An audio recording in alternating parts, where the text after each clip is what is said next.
Bonjour, je m'appelle César de Mester, je suis élève à l'Institut Jeunet en première STAV. Salut, moi c'est Quentin. Et ouais, je suis en première stop aussi. Et ici, c'est chez moi. Et comme on dit jamais 203, bah moi Sébastien Vanac et je suis élève en première STAV à l'Institut Jeunet.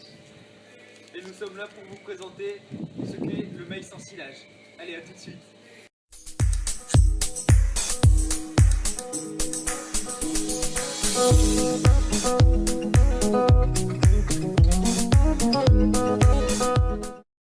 Nous voilà dans le silo. Donc le silo, c'est pour conserver le maïs en silage. Là, c'est le grand mur de maïs en silage, donc bien spécifique à l'exploitation, bien droit, dû à la découpe du décile cube. Donc il faut savoir que pour conserver le maïs en silage, il n'y a qu'une seule technique. Il faut le tasser avec un tracteur le plus lourd possible pour pouvoir enlever l'air du maïs. Après ça, on met une bâche au-dessus du tas pour pouvoir éviter que cet air re-rentre dedans. Donc il existe deux types de maïs. Le maïs grain. Dans le maïs grain, on récolte que le grain de la plante et le maïs en silage.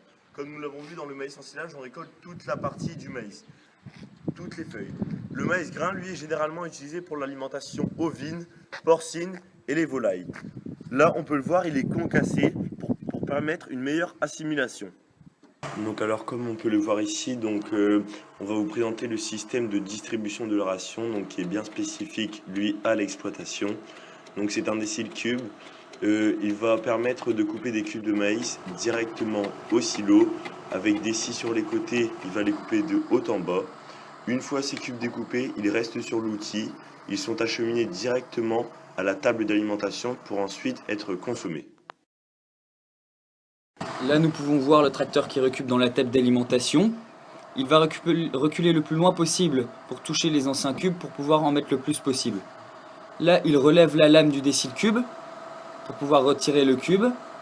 Une petite trappe en bas de l'outil se situe pour pouvoir empêcher le cube de rester sur l'outil. Et là, le tracteur repart chercher un autre cube. On va voir un autre système d'alimentation qui est le godet décileur. Donc cela consiste à vider le maïs en silage sur un côté du godet. Donc ce système de distribution, lui, est beaucoup plus classique. Nous avons opté pour ce système d'alimentation de concentré, car si nous n'aurions pas pu, avec notre système d'alimentation pour les vaches laitières, appliquer ce concentré en même temps que le maïs, car il y aurait eu trop d'écart entre les vaches qui en mangent plus qu'une autre, donc ça aurait été un gros désavantage. Donc nous nous trouvons ici présents dans la table d'alimentation où les cubes sont déjà posés. Donc il y en a 12.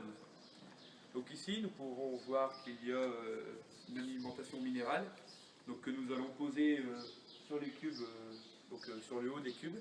Comme ça les vaches en attrapant du maïs sur l'extrémité des cubes vont pouvoir en obtenir. Mais il faut savoir qu'il y a une partie des minéraux qui est posée dans la cellule que l'on voit ici, dans l'alimentation azotée, c'est-à-dire dans le soja.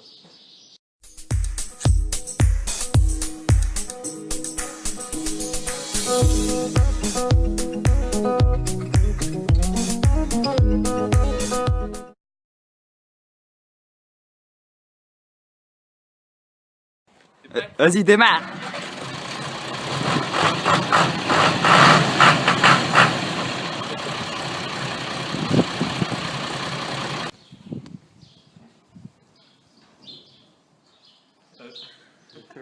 C'est un beau poissonneux! Allez, vas-y. Les plus sèches. Voilà. Voilà. On a opté aussi pour ce système car l'ajout de notre